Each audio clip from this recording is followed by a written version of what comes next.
Alors, tout ça, c'est bien, mais qu'est-ce que ça va vous apporter à vous en tant que kiné et quelles sont les conséquences thérapeutiques que vous pouvez déduire de tous ces aspects anatomiques, biochimiques, physiologiques, etc.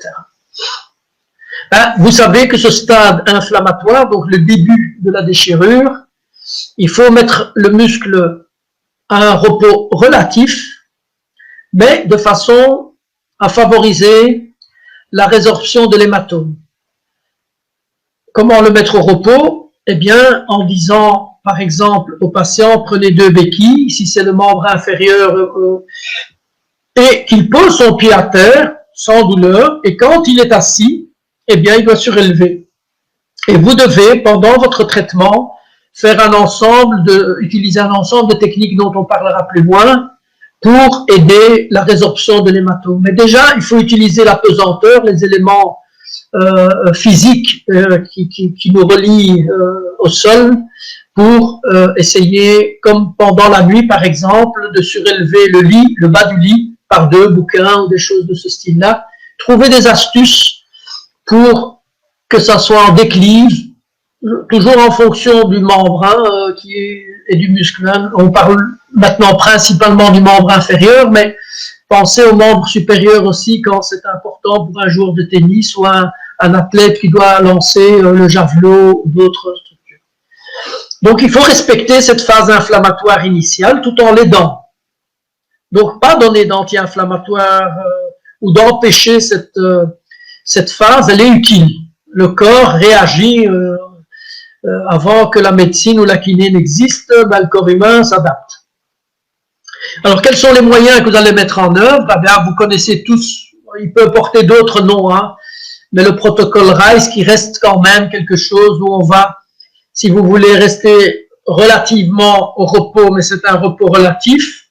La glace, mais c'est pas la glace en elle-même, mais c'est le froid. La compression et l'élévation plus haut que la pesanteur, quel que soit le membre lésé. Vous pouvez travailler dans certaines amplitudes qui font pas mal avec le patient, donc il contracte, mais vous l'aidez, et comme on a très bien dit, en fonction de l'endroit où le muscle est déchiré, si on reprend notre exemple du biceps, et qu'il y a une petite déchirure distale, vous l'amenez en piste interne, et en piste interne, il n'aura pas mal. Ça sera juste en piste externe et en excentrique qu'il aura mal. Et vous pouvez travailler d'une façon d'abord aidée et puis lui-même.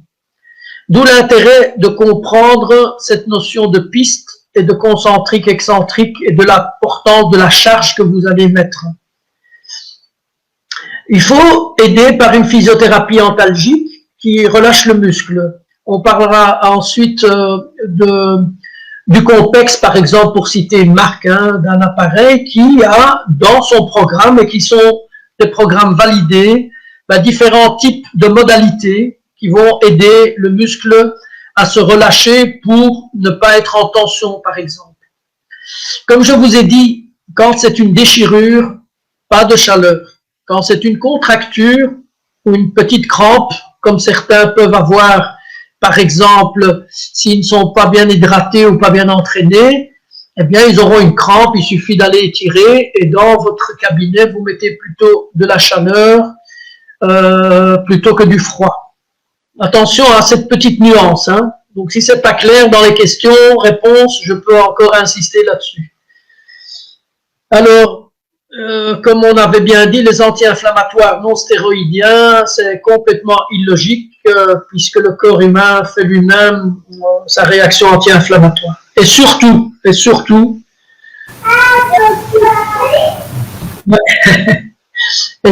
pas de massage, parce que vous allez créer vous-même un mélange, là, comme si vous allez mélanger des cellules d'une manière anarchique. Donc, même pas d'effleurage.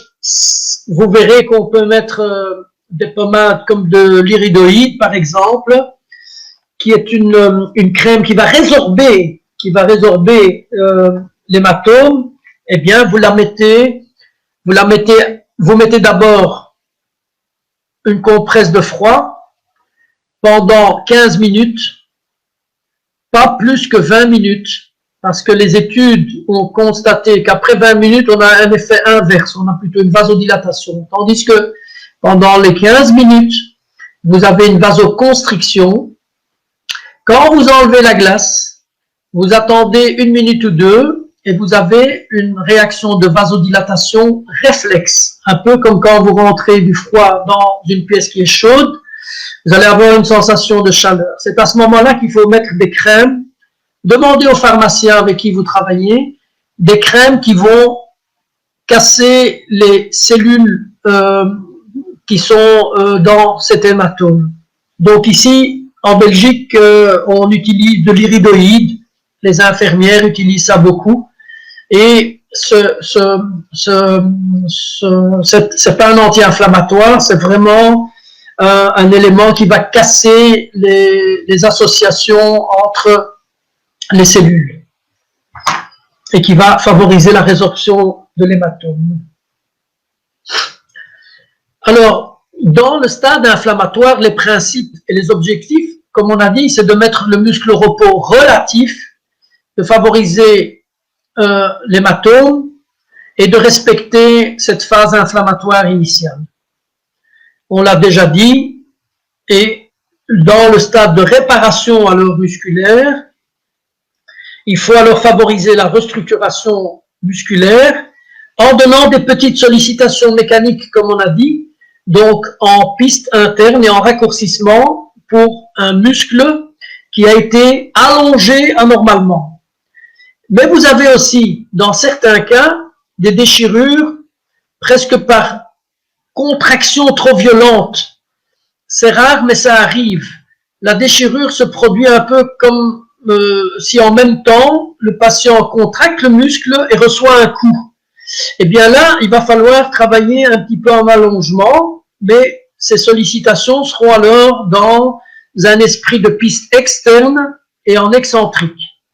Et le fait de bouger, eh bien ça aide à orienter les fibres de collagène, comme on a dit, dans le bon sens, rien que parce quand on fait des coupes histologiques chez l'animal, parce qu'on blesse pour analyser ce qui se passe dans des déchirures d'une manière expérimentale, eh bien on remarque que l'animal, en l'occurrence ici, qui a fait de l'activité pendant sa phase de récupération, quand on analyse les coupes histologiques, on voit qu'il a bien orienté ses fibres collagène, tandis que l'autre qu'on a laissé immobile et qui n'a pas eu l'occasion de marcher sur ces petits rouleaux là que vous voyez dans les cages, eh bien lui, il a un muscle qui n'est pas fonctionnel et au niveau microscopique, on voit très bien que c'est tout à fait anarchique. Et ces cross-links, donc ces liens, ne sont pas orientés et les nerfs sont prisonniers. C'est pour ça que ça fait mal encore chez certains qui ont une cicatrisation fibreuse. Les nerfs sont prisonniers d'un tissu anarchique. Tout est mélangé. Il n'y a pas d'organisation correcte.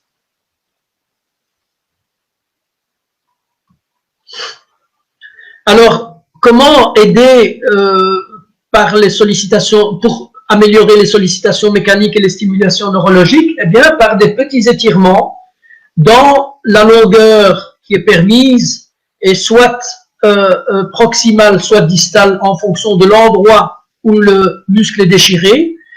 On a cette électrostimulation qui est à notre disposition, et par des contractions isométriques dans un premier temps.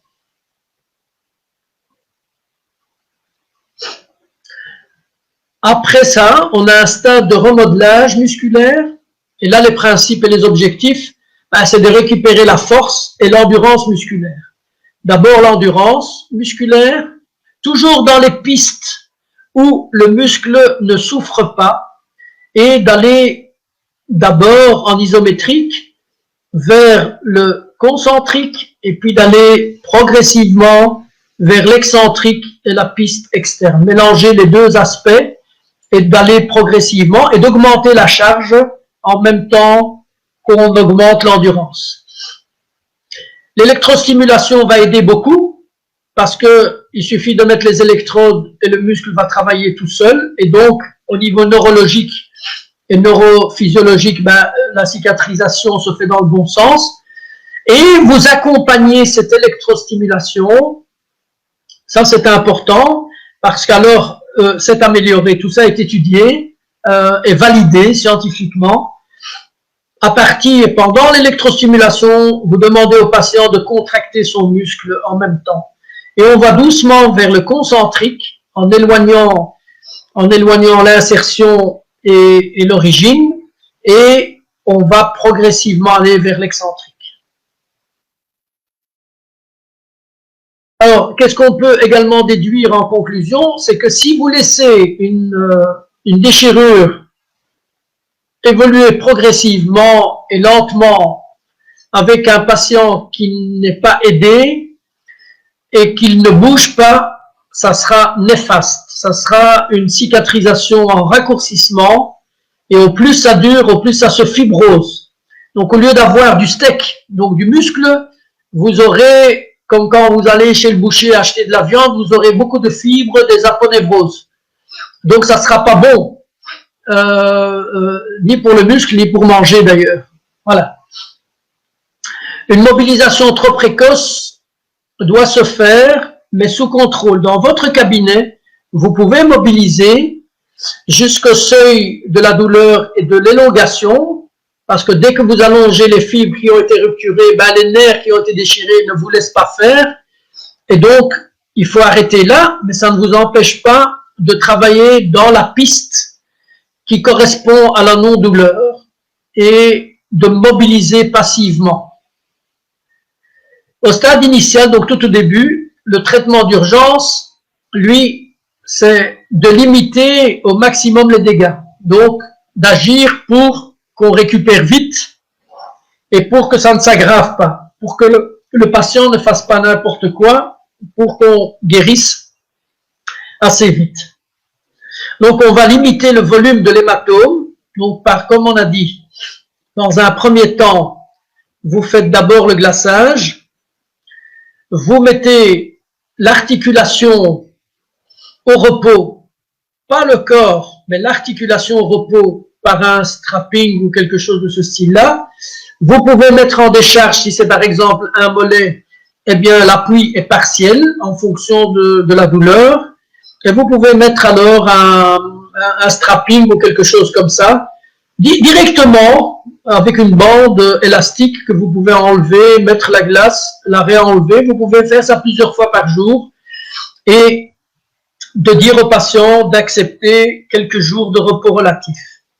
Mais il faut absolument que l'hématome soit extra-musculaire, et ça la position d'équilibre, par exemple pendant la nuit ou pendant la journée, surélevé, et bouger par exemple les pieds pour activer quand même le système circulatoire.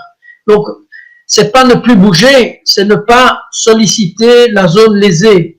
Mais par exemple, pour des muscles du mollet, du quadriceps, des ischios, surélever, et je dis par exemple aux patients de faire les chiffres arabes avec leurs pieds, ou de faire les lettres de l'alphabet, etc. Tant que ça circule, c'est bien parce que vous apportez un sang avec des nutriments et des éléments qui vont aider à cicatriser, et le retour veineux est amélioré parce que c'est un circuit fermé. Il faut absolument sauver un maximum de fibres musculaires en réduisant leur métabolisme par le froid. C'est ça l'intérêt de faire la vasoconstriction tout de suite. On lutte alors contre l'œdème par élévation et l'hématome intramusculaire par soit la ponction, soit la compression non douloureuse par un strapping ou par une bande velpo, ce que vous avez à votre disposition.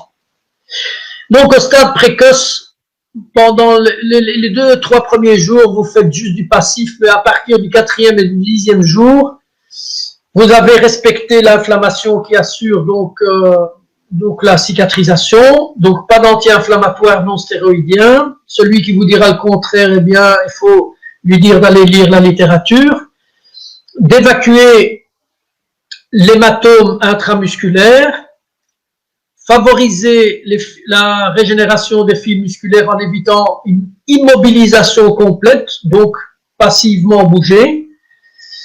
Autoriser quelques mouvements actifs de faible amplitude, donc de rester dans cette piste interne et indolore.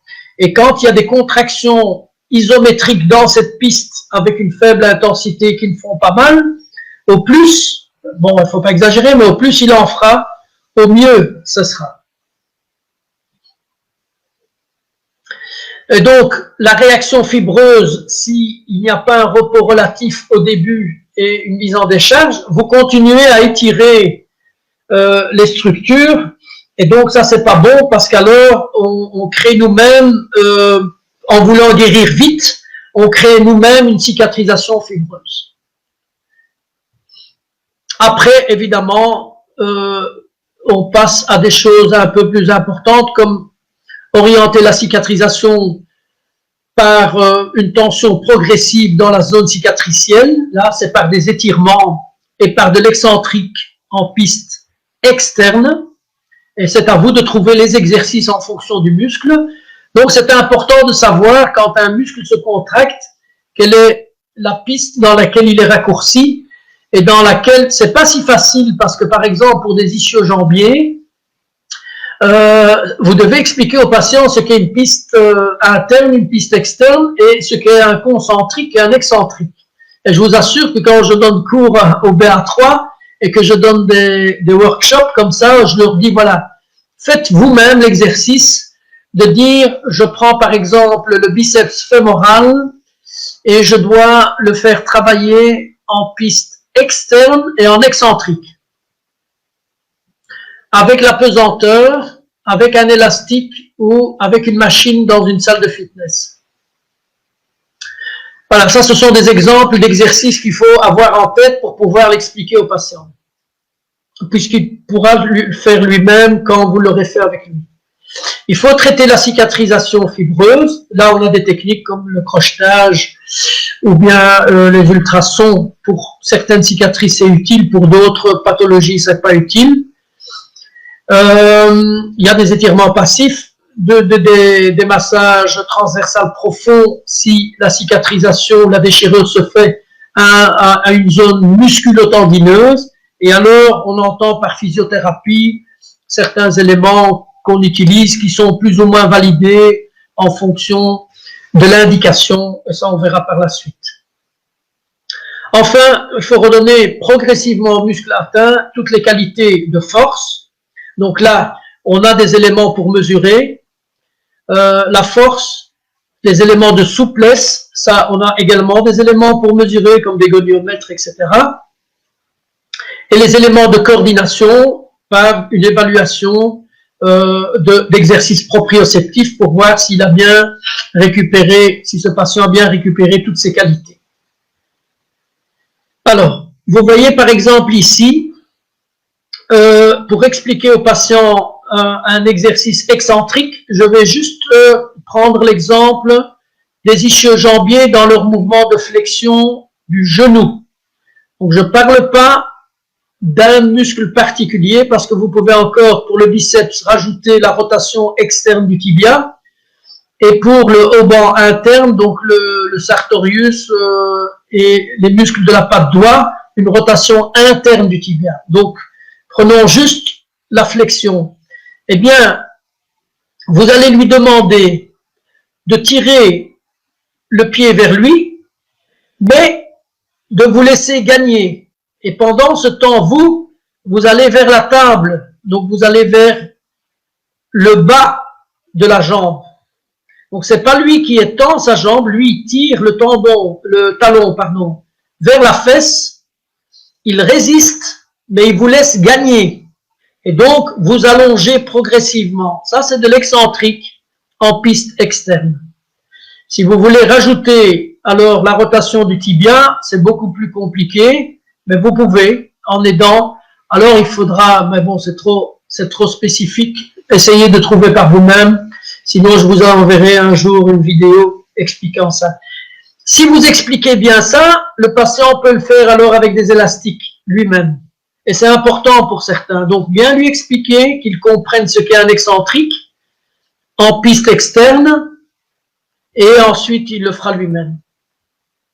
Donc, en conclusion, une mobilisation précoce va favoriser une récupération fonctionnelle, mais au début, c'est pas mal qu'il y ait un repos relatif et que c'est vous qui travaillez en cabinet avec tous les éléments. Alors, l'objectif thérapeutique, en conclusion, c'est évidemment d'améliorer les performances et par une préparation physique adaptée, de minimiser les risques de récidive. S'il fait une première déchirure à un endroit donné, il va falloir faire attention à ce qu'il ne recommence pas. Parce que ça n'est pas par hasard qu'une déchirure arrive à un endroit. Si vous regardez les athlètes d'athlétisme qui font des courses, vous vous rendez compte que ça fait des années qu'ils courent toujours dans le même sens, avec un bassin qui est en torsion, mais ça, ce sont des notions de thérapie manuelle. Et donc, vous avez des muscles qui travaillent d'une certaine façon, et il suffit qu'un bon matin, ils arrivent à un stade de rupture. Donc, il va falloir diminuer ces risques en faisant des exercices de compensation chez les athlètes déjà depuis leur plus jeune âge, et en traitant les facteurs de risque qui sont parfois modifiables. Et il faut voir, il y a des gens, le facteur psychosocial est important parce qu'il y a des sportifs qui sont pas très attentifs à ces aspects-là, donc il faut qu'ils comprennent qu'il y a des échauffements à faire, qu'il faut parfois avoir une hygiène alimentaire, qu'il faut bien s'hydrater, qu'il faut respecter évidemment tout ce que le staff médical, quand il y en a un, et quand il n'y en a pas, même si c'est un sportif, comme nous on dit du dimanche, à vous de lui expliquer qu'il doit boire 1 litre ou 2 par jour, qu'il doit prendre des éléments complémentaires s'il transpire beaucoup, des oligo-éléments, et là il y a des produits qui existent, etc., pour aider, et d'une manière générale, empêcher que ça ne revienne. Mais c'est important, comme kinésithérapeute, vous, d'examiner la biomécanique du patient. Est-ce qu'il a une jambe plus courte? Est-ce qu'il a un bassin en torsion avec un iliaque antérieur? Est-ce qu'il y a des éléments biomécaniques qui seraient responsables? La plupart des sportifs qui font une déchirure ont un problème à l'origine. Vous connaissez la maladie des adducteurs chez les footballeurs. Eh bien, les équipes qui s'occupent de leurs jeunes sportifs depuis le début, depuis qu'ils sont minimes ou cadets, enfin, qui sont dans les clubs d'âge depuis le début, feront moins de problèmes et auront une carrière sans blessure. Ici, l'équipe de hockey, par exemple, nationale, a été sélectionnée comme ça. On prend les sportifs et en fonction de paramètres de ce style-là, et on en fait une équipe qui arrive à être championne du monde.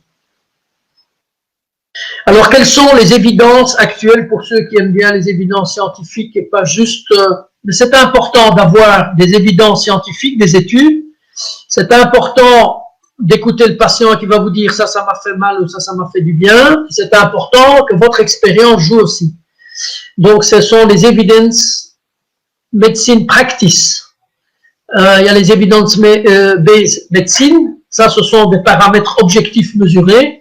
Et puis, nous, qui sommes des gens de terrain, notre expérience et ce que le patient vit. Alors, ce que vous devez savoir, c'est que tout ce que je vous ai raconté, ce sont des éléments qui sont de l'ordre de l'expérience, mais il n'y a pas de consensus. On n'est pas d'accord pour dire c'est comme ça.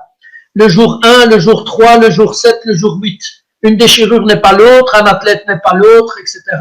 C'est un peu votre expérience, mais d'avoir les éléments de principes généraux, et puis vous allez vous faire vous-même en fonction de votre expérience. On est tous d'accord, Bayer l'a défini, pour dire que la prise en charge la plus précoce possible est le meilleur des traitements, tout de suite. Et qu'il faut s'occuper d'un individu avec ses spécificités. Comme je vous ai dit, il faut voir pourquoi et comment est-ce qu'il a fait cette déchirure, et ça ne reviendra plus s'il est traité en fonction de paramètres qui ont favorisé les axes mécaniques qui ont amené à ce que ce muscle se déchire. C'est vrai pour les autres pathologies, hein, on ne fait pas une lombalgie par hasard, on ne fait pas un problème d'arthrose par hasard, il y a des éléments favorisants. Alors, les exercices à privilégier comme kiné, vous devez privilégier des exercices de renforcement excentrique une fois que le muscle accepte d'aller jusqu'à la piste totale, donc de travailler dans la piste la plus éloignée et tout en, pas d'un seul coup, hein, vous allez vers cette piste externe et de travailler en excentrique. Je contracte et puis c'est le poids, c'est le kiné qui est plus fort que moi. Donc je freine le mouvement.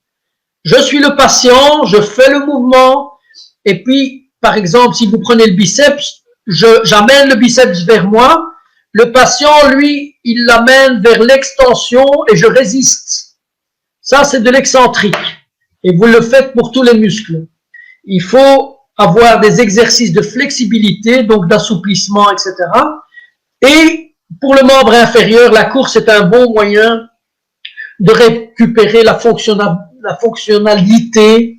Excusez-moi, hein, comme j'ai donné cours toute la journée depuis 6 heures du matin, je suis un petit peu fatigué. Donc j'espère que je ne bafouille pas trop. Voilà. Alors, les évidences actuelles, comme je vous ai dit, ce sont celles qui sont privilégiées, là vous pouvez les retenir. Et il y a des traitements qu'on essaye d'utiliser pour améliorer les cicatrisations, etc. Ici, pour le moment, on a parlé beaucoup de PRP, mais il n'y a pas jusqu'à aujourd'hui d'évidence flagrante.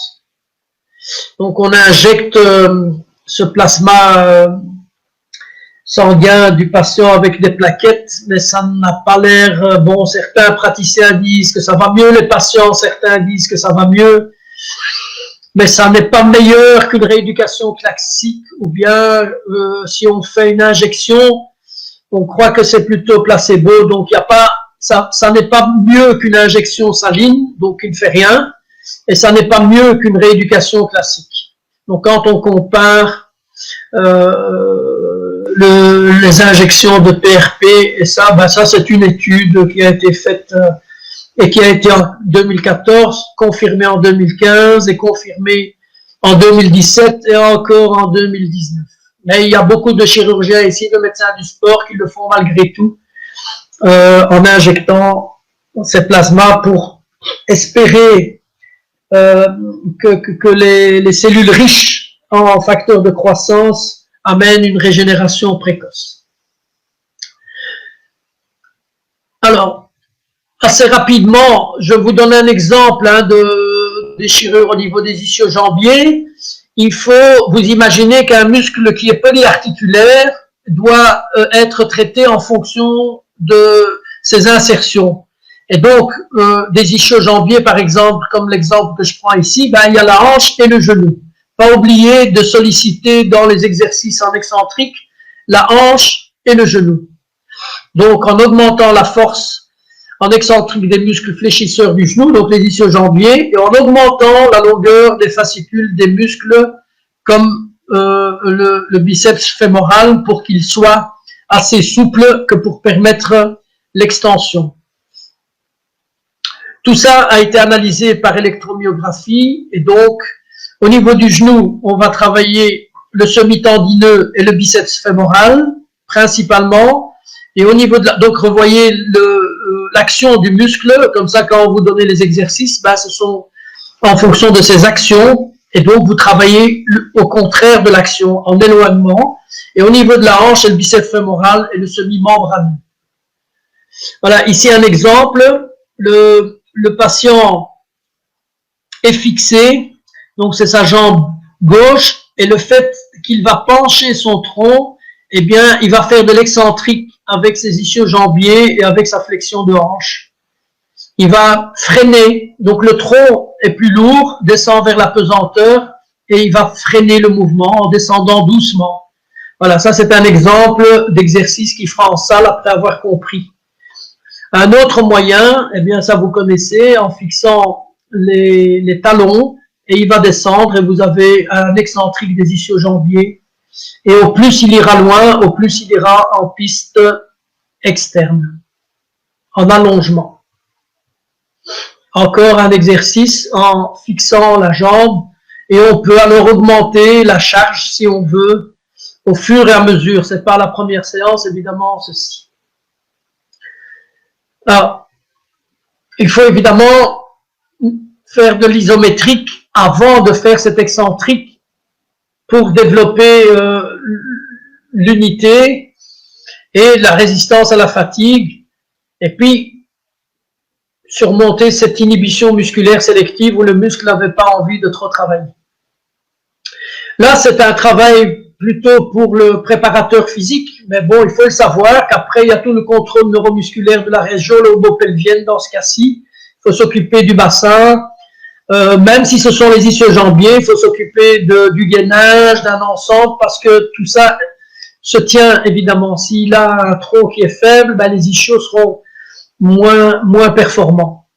Donc, pour diminuer la récidive, il faut inclure un programme global. Alors, rapidement, en imagerie, ben, vous avez les techniques adjuvantes. Ben, c'est le crochetage, notamment pour décoller les adhérences et restaurer la mobilité au niveau des fibres.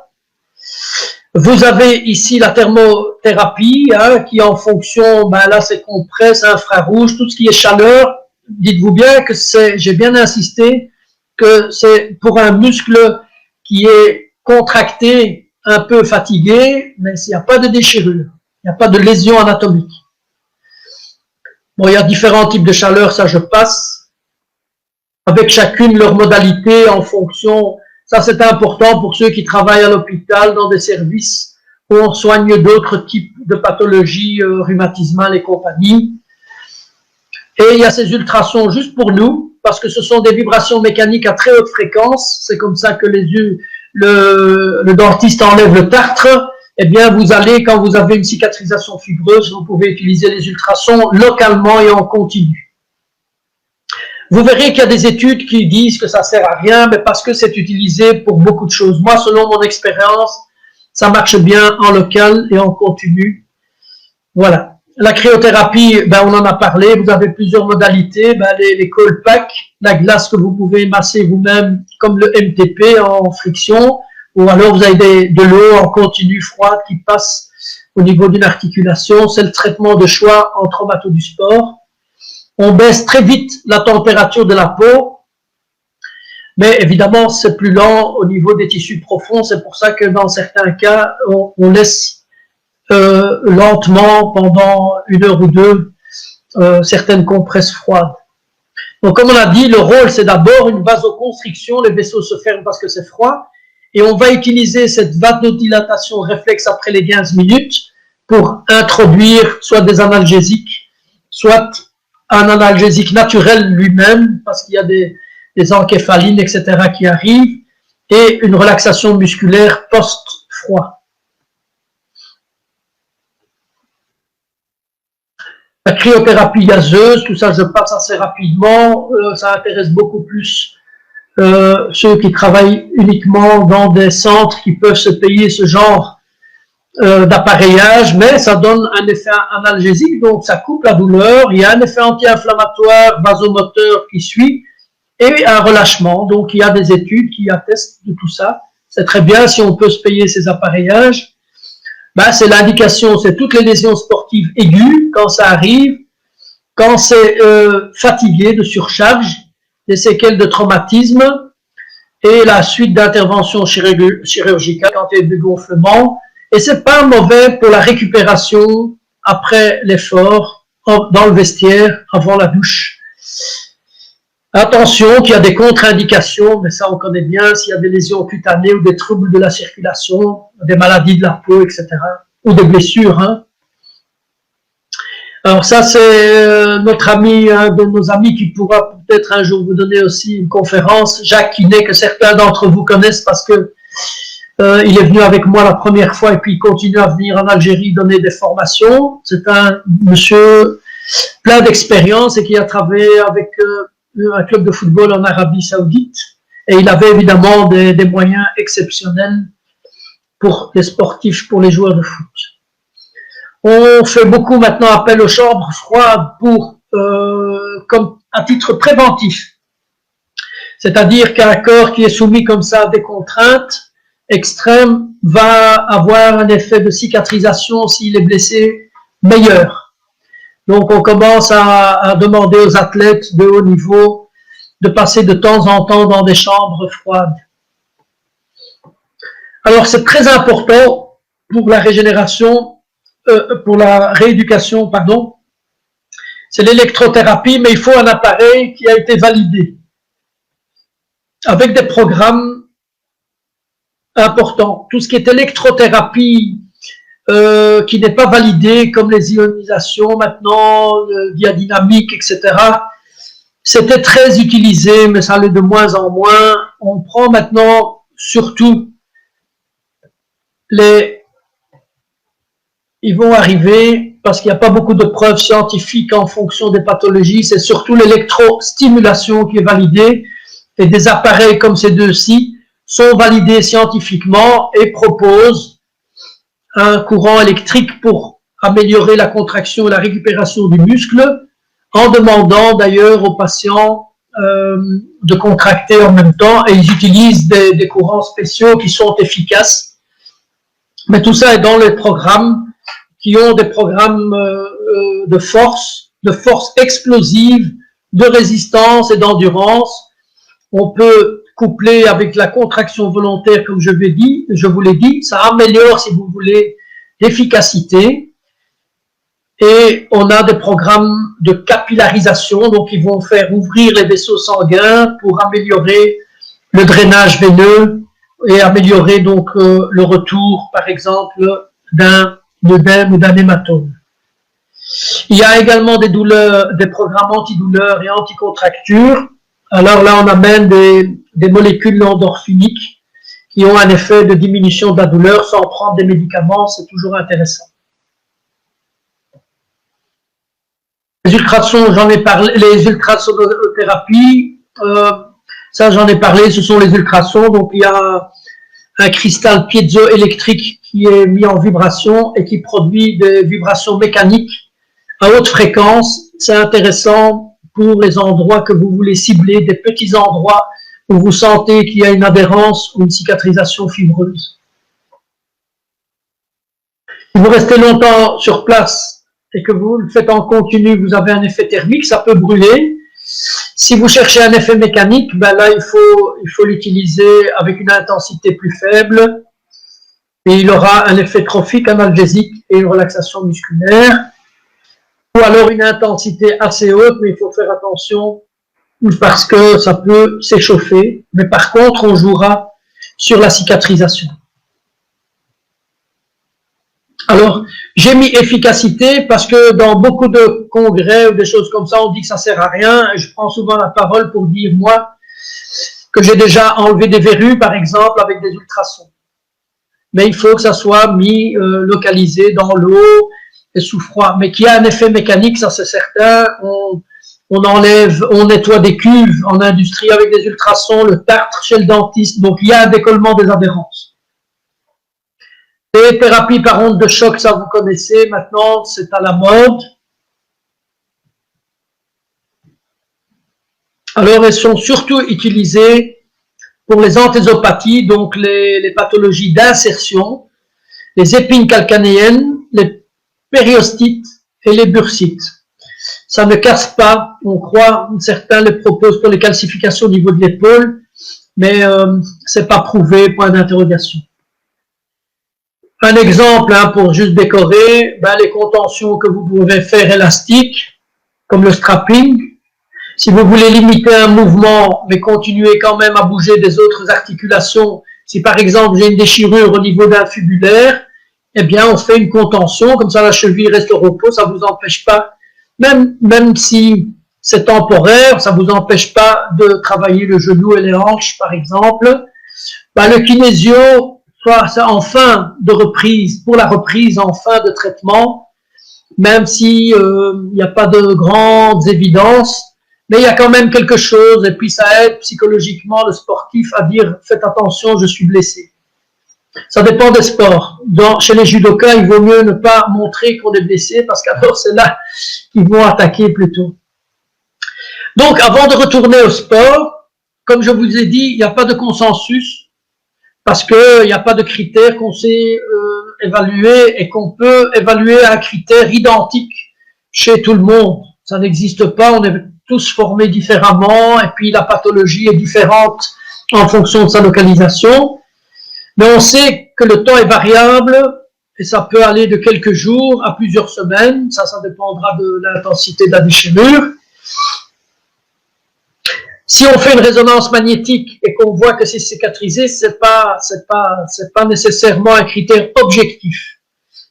C'est vous ou le médecin du sport, ou vous deux, qui avez les tests cliniques et fonctionnels les plus pertinents pour analyser l'évolution, si elle est favorable ou pas.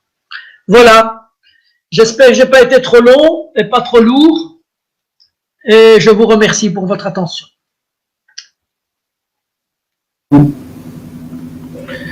Merci à vous beaucoup. Merci, M. Kader Gattamsid. Franchement, c'était très intéressant. On a beaucoup appris. Maintenant, on passe à la rubrique questions-réponses. Est-ce que, Oussama, est-ce que je quitte l'écran ou je laisse la pause comme ça? Non, vous laissez, monsieur Gattamsid. Ok. Bon, je sais, vous êtes trop fatigué, vous n'avez pas de temps, mais j'ai trop de questions. Je vais choisir quelques questions. La première question. Est-ce que lors d'une déchirure, on immobilise avec une attelle? Peut-être les 2 ou 3 premiers jours, si le patient est quelqu'un qui ne comprend pas. Allez, si je prends par exemple une déchirure des ischio-jambiers, mettre une attelle pendant 1 jour ou 2 pour bien faire comprendre que le patient doit rester avec son genou tranquille, mais pas plus. Il faut que la douleur soit le frein. Sinon, il risque de marcher, par exemple, trop, de rester debout longtemps parce que le muscle ne tire pas, mais par contre, l'hématome, lui, il va descendre plutôt que de revenir. Ouais, tu vois? Donc, une attelle, si c'est pour le déplacer d'un endroit à l'autre parce qu'il est en voyage, etc., qu'il doit revenir, par exemple, d'un endroit à l'autre, pour ne pas aggraver la lésion, quelques jours, mais vraiment 2-3 jours, parce que ça fait partie du repos relatif. Enlever l'attelle, mettre les glaces, les colpacks, soigner la blessure, remettre l'attelle. Pour quelqu'un qui ne comprend pas ou qui n'est pas au niveau psychosocial attentif de respecter les règles de non-douleur. D'accord, merci. Une deuxième question. Que pensez-vous du nouveau protocole Peace and Love, décrit par la clinique du Couleur, qui me semble nettement plus adapté maintenant par rapport au protocole RICE? Oui, mais ce qu'il y a, c'est que tous les 10 ans, on a des propositions de protocoles qui changent. Moi, je suis sorti de l'université en 1980 jusqu'à aujourd'hui, et c'est vrai pour le Stanish, pour d'autres techniques, chaque étude vient remplacer une autre. Ce qui reste, c'est que il y a des écoles qui proposent des protocoles, mais le meilleur protocole, c'est celui que vous allez créer en fonction de ce que vous avez comme outil. Mais le principe d'élever, de mettre du froid, de rester dans des axes mécaniques pour que la cicatrisation se fasse dans les bons axes, ça reste vrai d'une manière générale.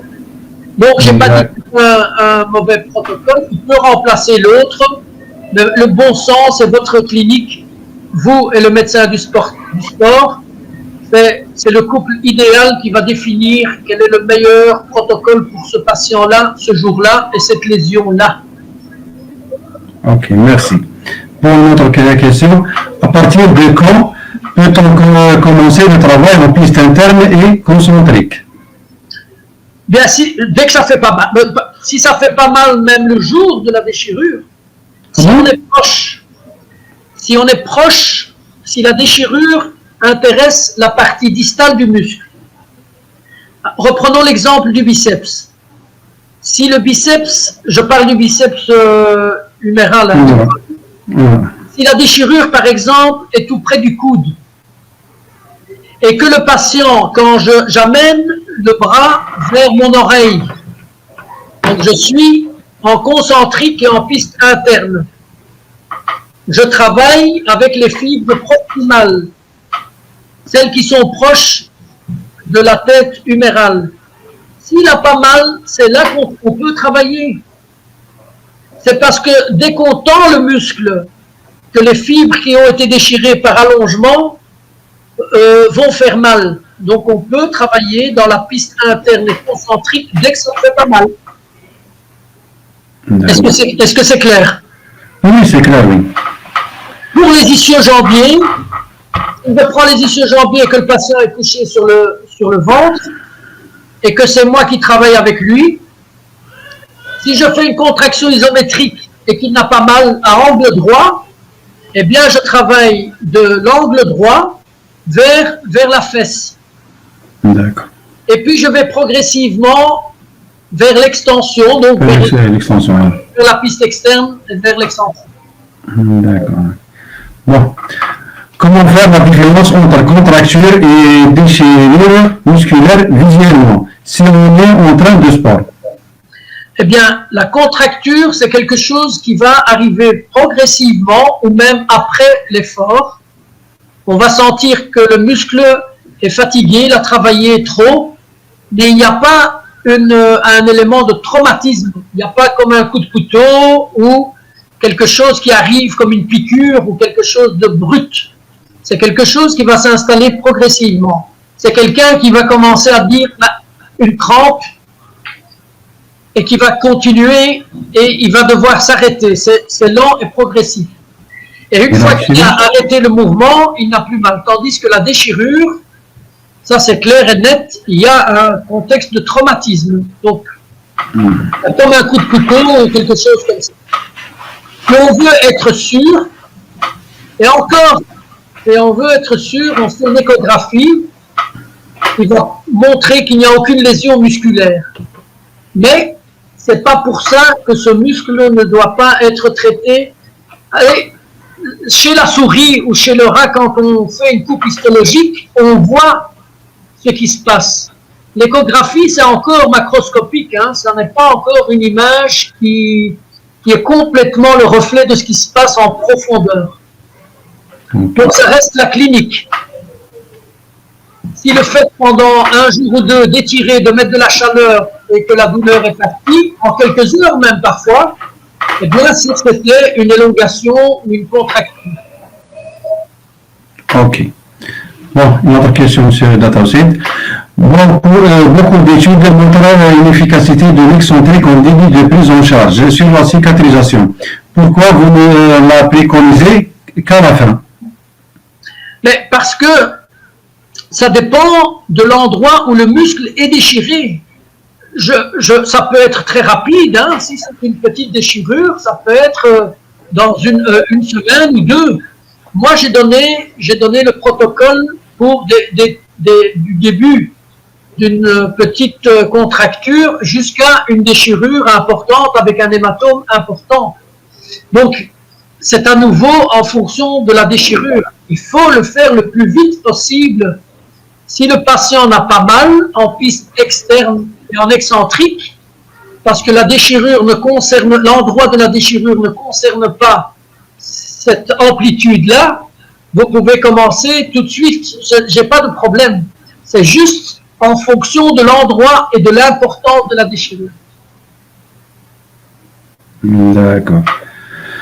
Quel est votre avis sur l'utilisation de la T-CAR-thérapie pour accélérer la cicatrisation? Écoutez, oui. Écoute, quand j'entends certains kinés qui moi je l'utilise pas parce que je suis plus dans les traitements manuels et dans les cours, etc. Il y a des études qui sont faites par les fabricants qui attestent que ça aide, mais ce n'est pas encore une évidence, comme pour les ondes de choc. Donc, Pas de preuves scientifiques.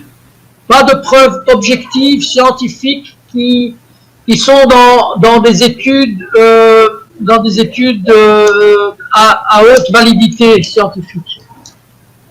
Donc, si tu vas sur Pedro ou sur d'autres sites qui analysent un peu tous ces éléments-là, c'est pas une catégorie d'études, ce sont pas des catégories d'études importantes scientifiquement parlant. Ok, on a compris. Bon. Place du DLM, le drainage lymphatique manuel, est 4 types dans la déchirure musculaire, sachant que le DLM aide à diminuer l'œdème. Oui, non, ça c'est très bien. Je l'ai pas cité, mais tout ce qui fait drainer, mais il faut que celui qui fait le drainage lymphatique manuel le fasse parce qu'il connaît l'anatomie des lymphatiques. Comme ça, il peut drainer en fonction des citernes lymphatiques. Par exemple, la déchirure est au niveau du mollet, eh bien, il sait qu'il va falloir alors drainer vers le creux poplité. Si la déchirure est plus près de la hanche, il va falloir aller vers le triangle de Scarpa et vers les ganglions inguinaux. Donc, quand c'est dans le bras, ben ça, ceux qui sont opérés du cancer du sein le savent bien, ça sera vers le creux axillaire. Donc, ça marche bien et c'est très bien comme adjuvant au drainage, bien sûr. Bon, c'est quoi la cause principale des lésions musculaires et comment peut-on surtout les prévenir? Alors, selon mon expérience, il y a un facteur de prédisposition mécanique. Si on prend, par exemple, les ischio-jambiers, chez des athlètes ou des sportifs, il y a une disproportion parfois entre des agonistes et des antagonistes. C'est pour ça qu'il faut faire une étude de Cybex pour qu'il y ait un ratio équilibré. Ça, c'est une chose. La deuxième chose, c'est que quand vous faites une analyse du patient, il y a des prédispositions anatomiques. Un bassin qui est positionné, je ne peux pas entrer dans les détails, mais si vous faites par exemple un test de flexion debout en mettant les pouces sur les épines iliaques postéro-supérieures et qu'une aile iliaque se fléchit facilement et l'autre moins, ça veut dire que la piste qui est permise par les muscles postérieurs et notamment les ischio-jambiers est meilleure d'un côté que de l'autre. Donc il va falloir équilibrer le bassin parce que sinon c'est un élément en défaveur et qui peut faire que les ischio-jambiers du bassin qui bougent le moins ou de la hanche qui bouge le moins se déchirent plus facilement. Il y a également des éléments d'hygiène personnelle, c'est-à-dire qu'il faut manger correctement, alimentaire, pour avoir tous les nutriments et permettre à la musculature d'être hydratée. L'hydratation, oui. Voilà, donc l'alimentation, l'hydratation est importante. Et puis, la prévention, ben, c'est de commencer très tôt à donner de l'élasticité. On a très peu de déchirures chez des gens laxes. Il y a des déchirures fréquentes et très nombreuses chez des joueurs de foot au niveau des abducteurs et des ischios parce que ce sont des gens qui travaillent beaucoup en concentrique et ils n'ont pas beaucoup d'élasticité, sauf si on les prend très jeunes et qu'on leur donne cette élasticité. Et c'est le rôle de la prévention. Donc il faut que les kinés puissent devancer ces éléments-là. Et la cause, eh ben, c'est un manque de prévention, un manque d'analyse au cas par cas. Ok, merci. Bon, une autre question, M. Datamsit. Expliquez-nous le combat entre la régénération et la fibrose et quelle action essentielle du kiné pour empêcher l'installation du désordre? Eh bien, c'est principalement le plus tôt possible le mouvement. C'est le fait de créer, grâce au mouvement, grâce aux contractions, je n'ai pas dit grâce à des contractions contre résistance, hein. Le fait de contracter et le mouvement fait circuler c'est comme une rivière qui coule. Il vaut mieux que ça soit pas comme un lac ou un étang, parce que là, il y a des dépôts qui se font. Hein? On dit, il y a une phrase et un proverbe qui dit pierre qui roule. Donc une pierre qui roule n'amasse pas la mousse. Et donc le corps humain a besoin de mouvements circulatoires. Donc au plus on fait circuler, au moins on a cette fibrose. Et au plus on fait bouger, au moins on a cette fibrose dans les axes mécaniques. Les axes mécaniques, comme je l'ai dit, vont se faire dans les bons axes. On n'a pas cette cicatrisation, alors néfaste. D'accord. Bon, maintenant on a un cas clinique concret de la part de notre ami Lotfi, un footballeur professionnel, et est à sa 4e lésion musculaire de chez SQ. Après toutes ces récidives et surtout la fraîcheur de la blessure, comment se sent-il de cette fragilité et quelle est la place du crochetage? Donc, s'il a des déchirures récidivantes, c'est qu'il y a une raison. C'est de quel côté qu'il déchire? Est-ce que c'est toujours du même côté? Normalement du même côté, oui. Ben, c'est qu'il y a, il faut l'examiner. Il y a des tests d'élasticité et des tests de mobilité. Le crochetage, lui, il va assouplir la zone, mais c'est pas lui qui va enlever la cause. La cause, elle est biomécanique. Donc il faut chercher la cause. La cause, elle est soit au niveau des hanches, soit au niveau des genoux, soit au niveau des pieds.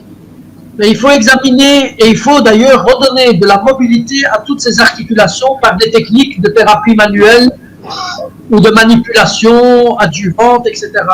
Mais il va falloir qu'ils prennent un programme qui le rééquilibre. Mais c'est ce que je vous ai dit. Si c'est quelqu'un qui a un schéma moteur, donc un schéma de comportement toujours dans le même sens, si vous prenez un jogger et qui fait toujours le même circuit autour de son quartier ou dans la forêt, mais c'est toujours le même, ça sera toujours les mêmes groupes musculaires et toujours. Et à un moment donné, il y a une surcharge. Et c'est la zone la plus faible parce qu'il n'y a pas d'équilibre qui va craquer. Et chez les athlètes, comme je vous l'ai dit, et ça c'est d'expérience personnelle, eh bien, chaque fois qu'un athlète qui fait par exemple de 400 ou de 800 mètres s'entraîne toujours en tournant du même côté, il va favoriser la mobilité de certaines articulations dans certaines amplitudes et les autres sont toujours en train. C'est un peu comme si pour les harnais d'un cheval, vous êtes toujours occupé à tirer du même côté parce qu'il tourne toujours du même côté. Il y a un côté qui est raccourci et un autre côté qui est allongé. Il faut que tous les deux côtés soient souples. Et on a des tests mécaniques au niveau de la thérapie manuelle notamment pour analyser tout ce qui est mobilité du bassin, des hanches, des genoux. Si tu prends les genoux par exemple, tous les sportifs travaillent en flexion-extension. Ils shotent les valeurs. Ils shotent ou bien ils travaillent avec leurs hanches pour donner la balle avec les adducteurs. Si tu testes la rotation du tibia, ils ont zéro. Zéro. Il n'y a pas de rotation du tibia parce qu'il n'y a jamais personne qui leur a dit qu'il fallait travailler, par exemple, le haut bord interne tout seul et le haut bord externe tout seul, ou bien qu'il fallait assouplir la rotation du tibia, par exemple. La cheville, c'est la même chose. Si on a une cheville qui n'est pas mobile, il faut aller chercher l'amplitude ailleurs. Et donc, il y a des muscles qui sont tiraillés. Voilà. Voilà, merci. Bon, une autre question de la part de notre ami Nabila Bacha. Est-ce que la balnéothérapie est indiquée pendant la période inflammatoire? La balnéothérapie. Oui, mais dans de l'eau, si c'est une déchirure, c'est très bien dans de l'eau pas chaude. Ça, c'est important que l'eau ne soit pas chaude. Donc, je ne sais pas si balnéo, dans ce cas-ci, c'est son arrière-pensée. Et alors, ce qui marche très bien, mais encore une fois, ça dépend des muscles et des amplitudes, c'est l'aqua-jogging. Donc, il faut, alors à ce moment-là, que le bassin soit assez profond pour que le patient puisse faire, il faut mettre une ceinture de flottaison à la hanche pour qu'il flotte et qu'il puisse faire des mouvements comme la course à pied, mais poussé par Archimède, tu vois. Donc il touche pas le sol, il pédale, il bouge. Donc là, l'eau froide amène vasodilatation, vasoconstriction, donc ça fait circuler le sang, et le mouvement permet alors une cicatrisation parce que le sang va à nouveau venir cicatriser l'endroit. Donc dans de l'eau fraîche pendant 20 minutes au maximum.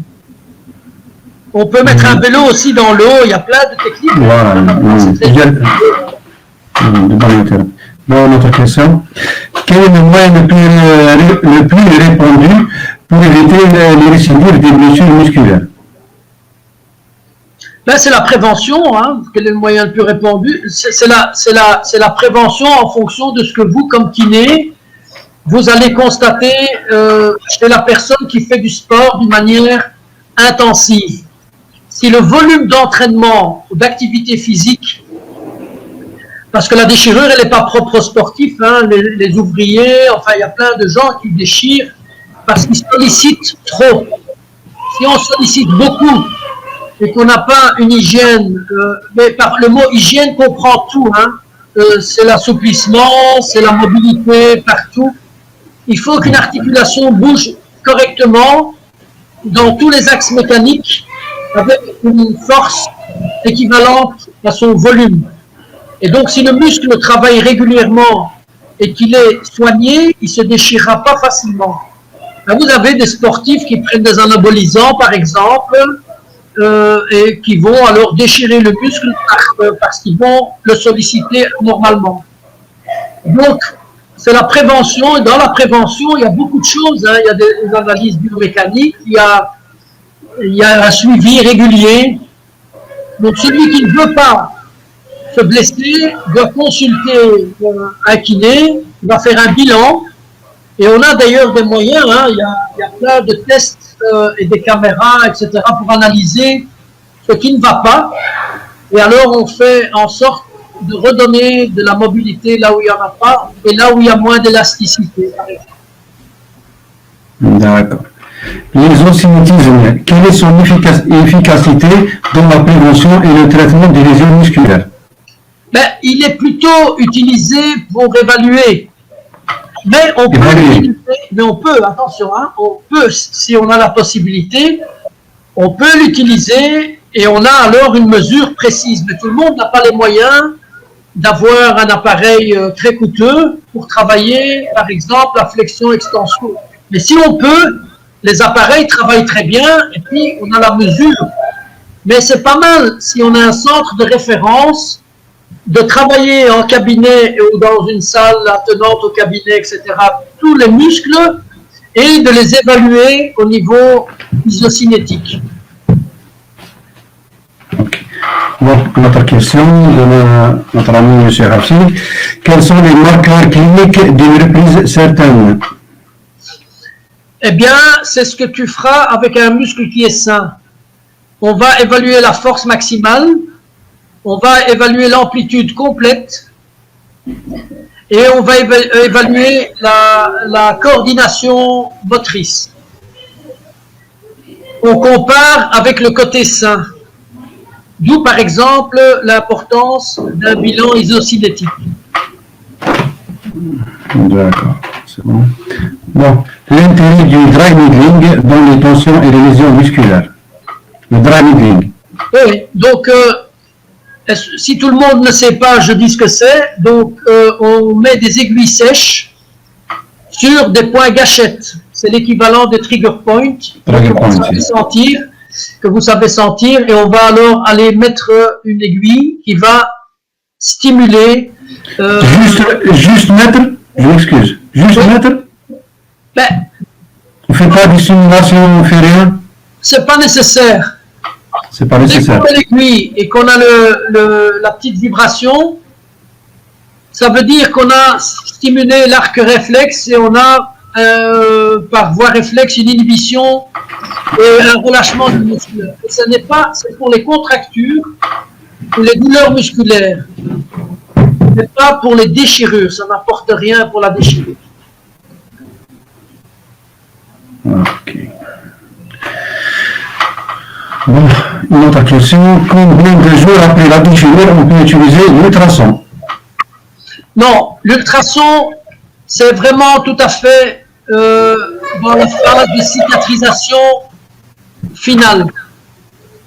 C'est-à-dire que si le muscle est tout à fait souple et se tend, et que vous constatez à la palpation qu'il y a des endroits avec des indurations, que ni le crochet ni vos doigts ne parviennent à assouplir, alors, comme adjuvant, on peut, à la fin d'une séance, mettre les ultrasons pendant 2 fois 5 minutes. Il faut les mettre en continu et bouger et prévenir le patient que ça peut chauffer. Et là, on peut casser les endroits fibreux. Allô? Allô? C'est encore vous m'entendez, monsieur Datoncid? Oui, maintenant je t'entends, oui. D'accord. Bon. On a fini avec les... Il me reste encore une question. Apparemment, c'est la dernière, Oussama. La place du BFR pour le renforcement musculaire après lésion. Est-ce qu'on peut me dire BFR? Je connais pas. BFR. Franchement, je ne sais pas, c'est M. François de la Race. Désolé, l'abréviation. Mais moi, je ne connais pas BFR, qu'est-ce qu'il veut dire. Donc, c'est pas grave. On passe maintenant à la conclusion, monsieur Datoncid. On s'excuse, vous êtes trop fatigué. On a pris votre temps. Bon, c'est un plaisir aussi de transmettre. Hein, oui, c'est partagé. Mais évidemment, le mieux, c'est évidemment d'être en présentiel. Et chaque fois qu'on dit quelque chose, hop, on regarde ce que ça fait sur la table, etc. En fonction des... Ce qui est très important, c'est de connaître l'action des muscles concernés. Il ne faut pas avoir peur d'aller revoir quand on a quelque chose comme ça de déchiré, d'aller revoir la fonction et l'action du muscle concerné et de bien comprendre comment est-ce qu'il fonctionnera quand on va mettre l'excentrique, le concentrique, etc. C'est important, parce que certains muscles sont polyarticulaires et en fonction de l'endroit, et ça, bon, ben, en pratique, quand on a des workshops, on peut revoir tous ces muscles, ben là, il faut les revoir vous-même, comme des grands, hein. Voilà. Monsieur Datoncid, le BFR, il veut dire Blood Flow Restriction. Blood Flow Restriction. Ben, tout ce qui est, si je comprends bien, parce que je connais pas la technique, je suis désolé, je ne la connais pas. Oui, c'est pas grave. Si c'est pour améliorer la circulation, si la résultante c'est d'améliorer la circulation, mais j'irai voir. Ok, c'est pas grave. Donc, on vous remercie, monsieur Datoncid.